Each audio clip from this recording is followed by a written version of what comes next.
GPS'in maksimum alınabileceği uydu sayısı belliydi. Onun üzerine geçemiyordu. Farklı serial haberleşme yöntemleri kullanarak iki GPS bağlamaya başladık. Sabit kanat görev uçuşu için manuel olarak gerçekleştirecekleri birinci görev uçuşu için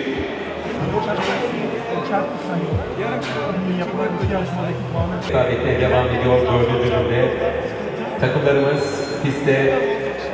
Bir tane yaptık maalesef ufak bir teknik aksaklıktan dolayı başarısız olduk. 3 hakkımız var. 3 hakkımız var. Evet, bugün kullanacağız inşallah.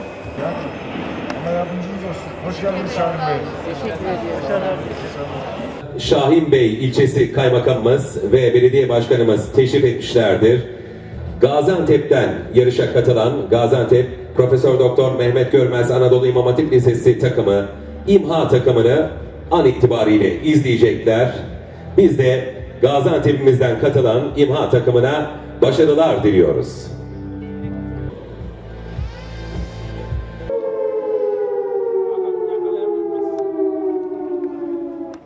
Öncelikle bu yarışmayı düzenleyen takımına, emeği geçen herkese çok teşekkür ediyorum. Ayrıca yarışmaya katılan tüm takımlarımızı kutluyorum. Hocalarına, öğrencileri. Buraya gelmek bile büyük bir başarı. Hepsine başarılar diliyoruz. Gerçekten biz biraz önce çadırlarda birlikte başladık. Hepsinin yüreği heyecanlı, vatan aşkıyla, millet aşkıyla bir şeyler üretmenin heyecanını gördük. Hepsine başarılar diliyorum. Teşekkür ediyorum. Sizlere de Allah kolaylıklar versin. Belediye Başkanı Mehmet Amasoğlu hala alanımızda. Başkanımızla beraber biz de şu anda burada Evet, Gaziantep'ten tüm Türkiye'yi selamlıyoruz. Türkiye'nin geleceğini yazıyor genç beyinler. Teknoloji Festivalimizin paydaşları.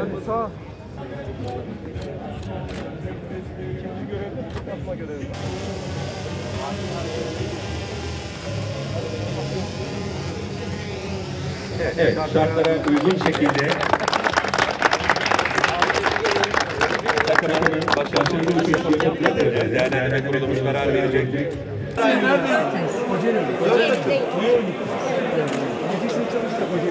Tamam ya. Daha ileride ne yapacaksınız? Biz şu anda İHA'ya uçuş kontrol kararı bir de motor Tamam ama sonra ne yapacaksın? İyi hala yarışmak isteriz. Aykara gelin niye yapıyorsunuz zaten ama sizin bu katıldığınız yarışmalardaki şeyin dünya çapında geçerli biliyorsunuz değil mi? Evet. Biraz daha böyle yani kendi girişimleriniz olabilir böyle şeyler de düşünüyorsunuz. Evet. Başarılı geçelim bitirelim.